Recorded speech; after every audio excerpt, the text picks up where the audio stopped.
Okay, the table is set up for a 4-player game of Wizard Miners. Let's look at the different parts of the game here. We've got 4 different sets of players getting set up to play. You can tell the different colors of the cards. So we got the green wizard, red wizard, the blue wizard, and the purple wizard. In the center are all the tools that can be purchased. Over here we've got dynamite, we've got spell duration tokens, got a big pile of gems, and the spell deck. So let's focus in on one set and talk about how you get started playing Wizard Miners. All right, so in Wizard Miners, it's a race to the center of the mountain to retrieve the treasure beneath.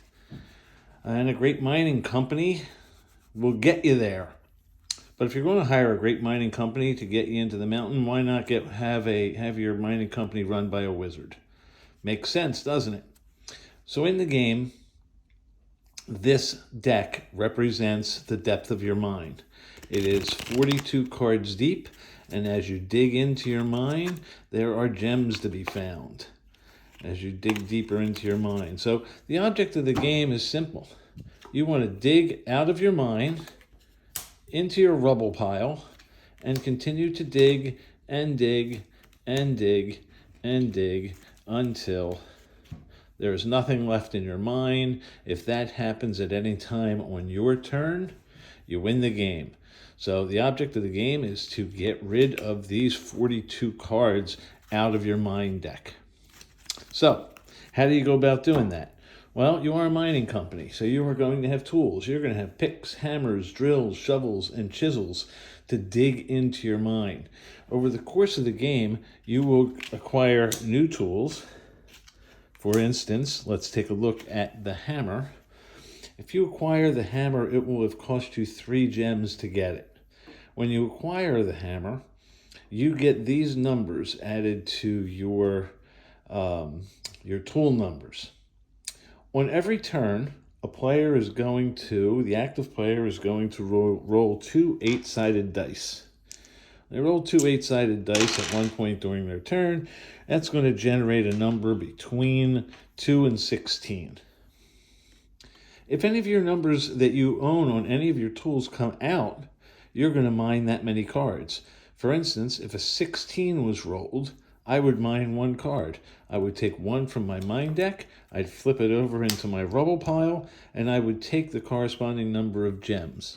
1, 2, 3 gems come my way, and I put them in my pile over here.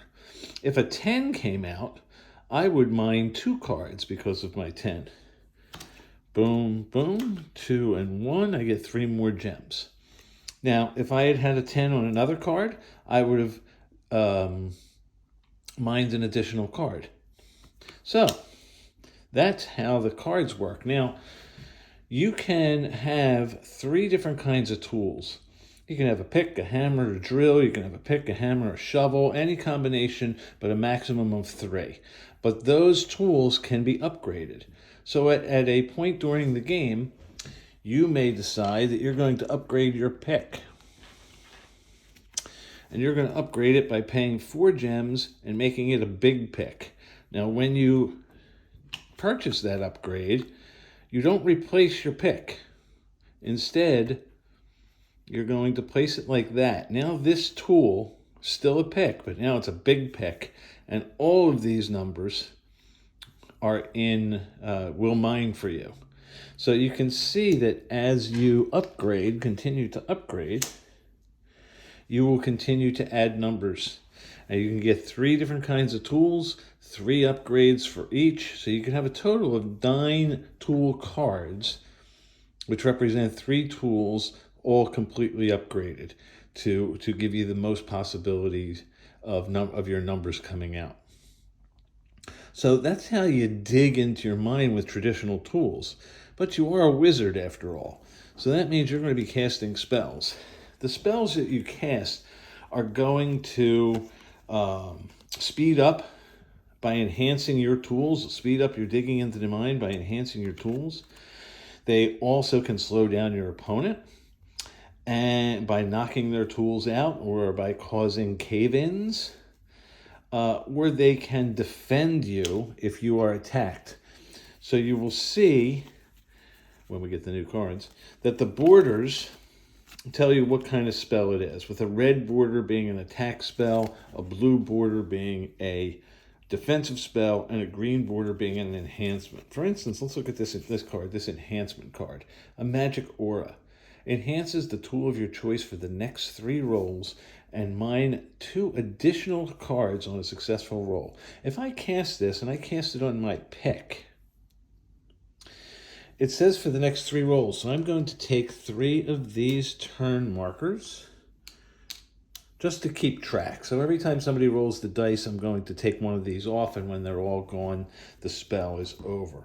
But if we take a peek at this a little closer, we're going to see all of these numbers. Now, I enhance it the tool of my choice. The tool of my choice is my pick. So that's all of these cards. The pick has been enhanced, has been upgraded all that way. If any of the numbers that are on here come out, I get 2 additional cards. So if I roll a 4, I'm going to have 1, 2, 3, 4. If I roll a 12, it's 1, 2, 3. And that's me digging into my mind, collecting the gems as I go. So that's an example of a good enhancement. Another spell that we can have is just a good old drilling right into my mind. A wizard drill or a blast. Where is the blast? Wizard drill or a blast. These things dig right into the mind. So blast one. I cast this. I discard it. And I blast 1 card out, and I get the gems for it. So, attack spells. What can an attack spell be? Let's see. Well, we can do some things that you would imagine. Knocked out. No tools work for the next roll. Now, this is important to note that there are no global effect spells. This is that you are attacking one opponent with any spell. So if I cast this on an opponent, this knocks out their tools. So that would go like that. All my tools would be out if this was cast on me for the next roll. It's kind of like a lose a turn. What else can be done to me? Somebody could send one of my tools out for repair. So the caster selects a tool for the next roll, and it's out for repair. All right, for 1 roll. So say I put that beautiful magic aura on my pick, and then somebody casts it out for repair. Well, for one of those 3 turns, that tool does not work. Again, when it says tool, it means all the upgrades as well. The only exception to that is a nasty spell called Broken Tool. The Broken Tool spell breaks a tool, and when a tool breaks, what happens is that the highest upgrade is discarded back into the tool pile and will have to be repurchased. So let's say I got a great pick and somebody tries to break it, and the top pick, that great pick, is going to go away, and it's going to become a big pick again. That's when defensive spells can come into play. I could negate that spell as it's coming at me. I could even, if I am really in good shape with my spells, I could redirect it. I could reflect it back on the caster, or I could redirect it to another wizard, not the caster. So that thing could be bopping around a little bit and causing all kinds of havoc as people try to defend themselves. There's another cool spell in here called Tool Saved. I just saw it. What that would do is someone tries to break my pick, what I can do is I can stop it from breaking my pick, but it will still break my hammer. All right, so those are some of the defensive spells as well.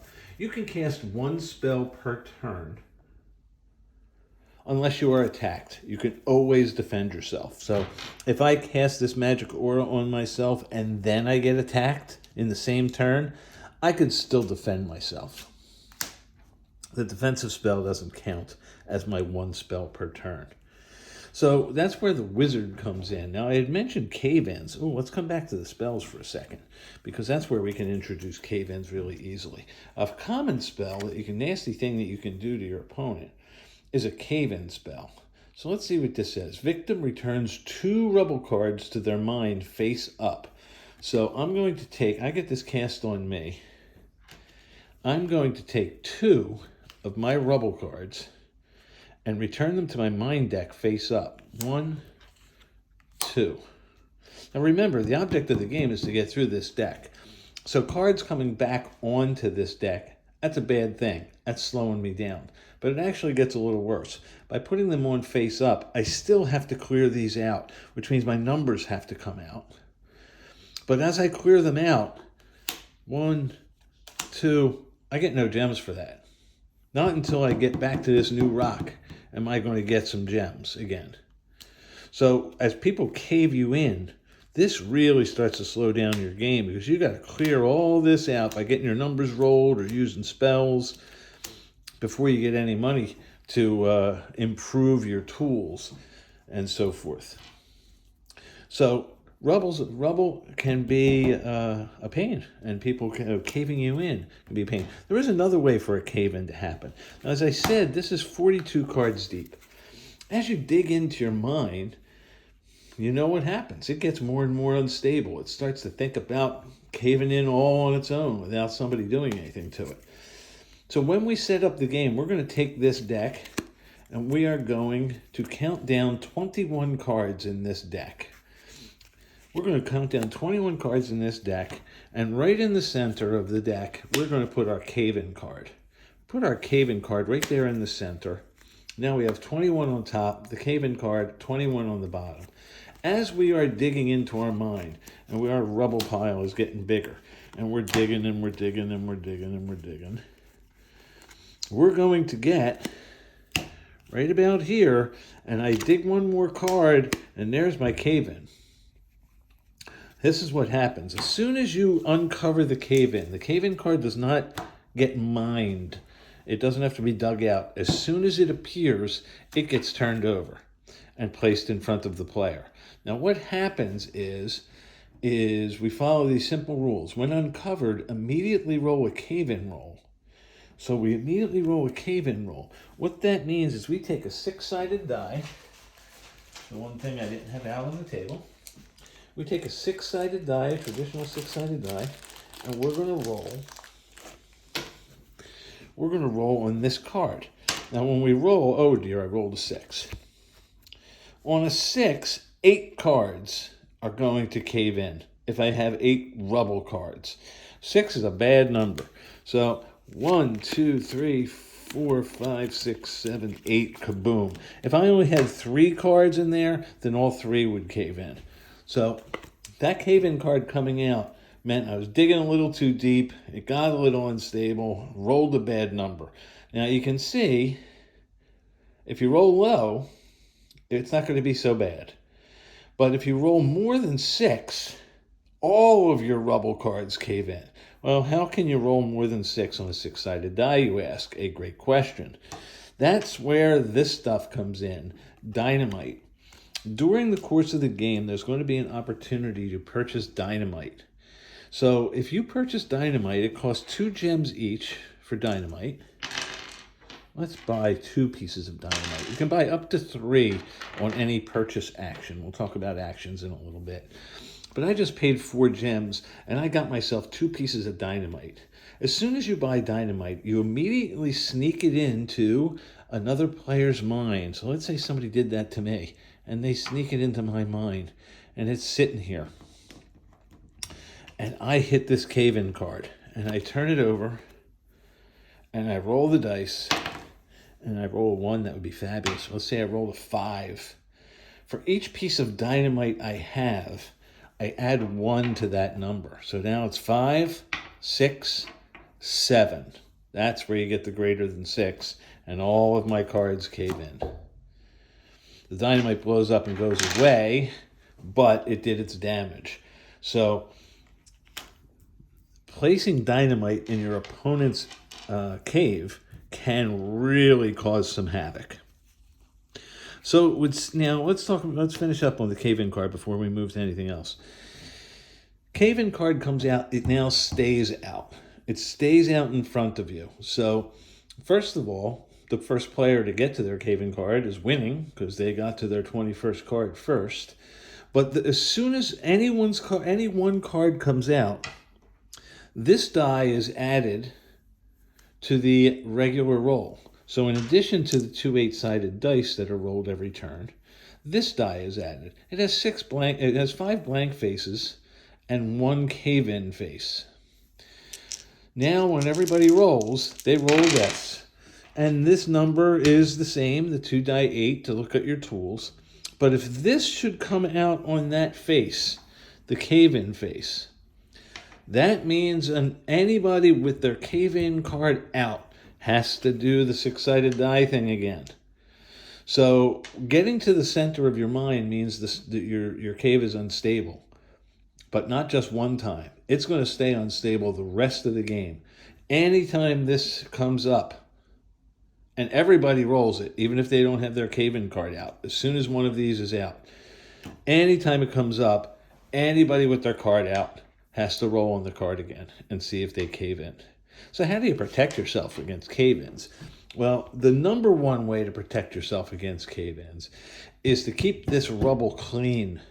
You don't want this mess to get like this and have a potential of caving all your cards in.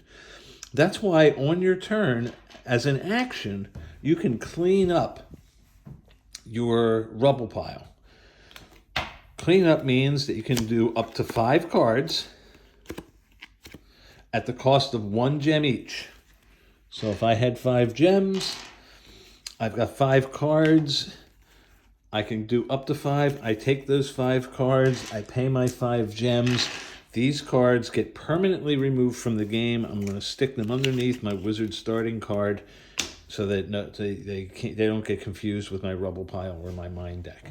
If I can keep this clean by cleaning up occasionally, then cave-ins won't be as disastrous. So cleaning up is a really important thing.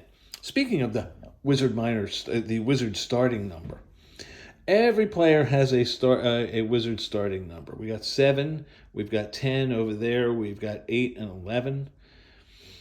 That number represents, well, really it represents you going into the cave and pulling things out with your hands.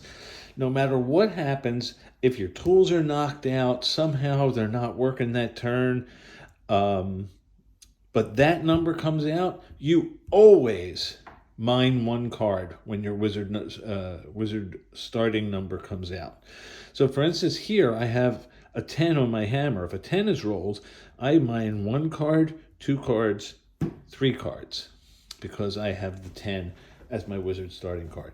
Anytime a 10 comes out, I get to mine a card. For the player next to me here, anytime the 7, and also there's the 8 and the 11 out there. So, what else is happening? Let's talk about a turn. A turn looks like this. Player starts with this token.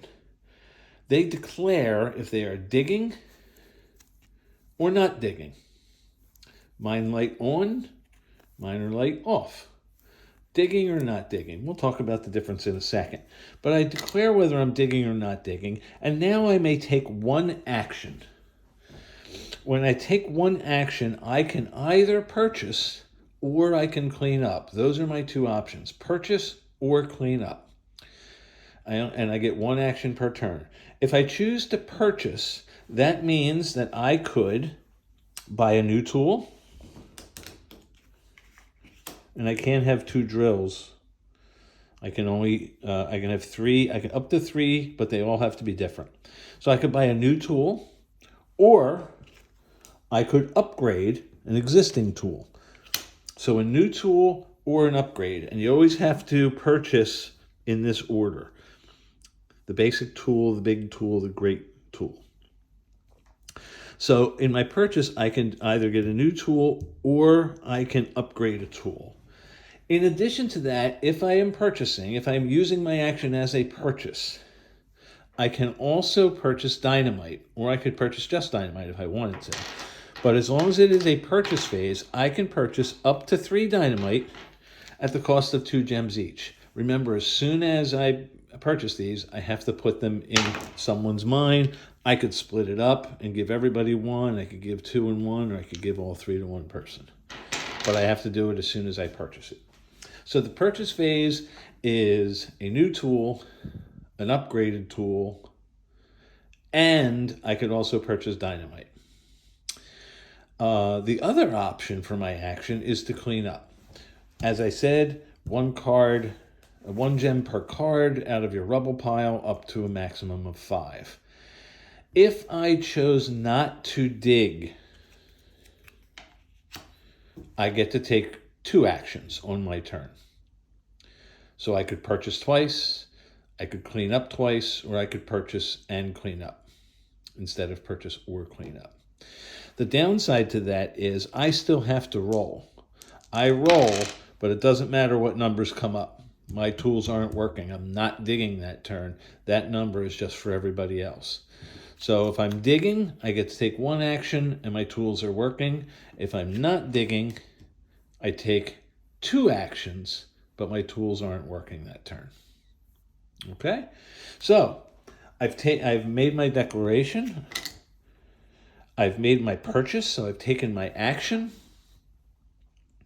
Now, spells can be cast. There is a window when spells can be cast. They can be cast from after the active player takes an action until the dice are rolled, and it's not a race. So everybody gets an opportunity to cast a spell, and we would do it in clockwise order away from the active player. So the player next to me, or across from me in this case, would you like to cast a spell? Would you like to cast a spell? Would you like to cast a spell? I get to cast the last spell, see what everybody else has done. Remember that if no one chooses to cast a spell, or if they do enhancements, or they do whatever, and it comes to me and I attack someone, they can always defend themselves, even though they've cast their spell. So everybody gets a chance to cast 1 spell. They can always defend themselves. After spells, everybody gets a chance to cast their spells. I will roll the dice. Regardless if I'm digging or not digging, I have to roll the dice. I roll the dice. Everybody looks at their cards. Everybody minds their cards. So depending on who has what, I would love the 4, huh? 1, 2, 3, 4 would be fabulous. I would mind 4 cards on the 4. But instead I rolled a 6, and I have no 6s. Other players might have 6s. They dig into their mine. If they get gems, if they're not clearing out rubble off the top of here, they find gems, they take their gems, they put them in their pile, they can use them on their purchase phase. So, the turn is now over. The last thing that happens is I get a free spell. And if I wish, I can also purchase an additional spell, 1 additional spell for 2 gems. I can purchase an additional spell. I look at my spells. If I have more than 5, I have to discard down. I have a hand maximum of 5. All right. Then I take the dice, I take the declare token, and I pass it to the next player. And we continue. That is the basis. That is almost all of the rules. There are a couple out there that you might find in the rule book. For instance, this purple +1 here, that bonus. That is a bonus. It is only on the great tools. And basically, what that bonus is if I declare that I am digging, so my tools are working, but I take no actions. I neither purchase nor clean up. I'm just concentrating on digging. Then that +1 comes into play if any of my numbers comes out. I mine an additional card. In the case of the Great Hammer or the Great Shovel, it's 2 additional. In the case of the Great Drill, it's 3 additional. So that can really come into play at different times during the game. That's Wizard Miners. It is a fast-paced, a little bit of take that, a little bit of luck, a little bit of strategy, and a lot of laughs. So I hope you get your hands on a copy or come to a convention where we're playing and have a great time. Thanks.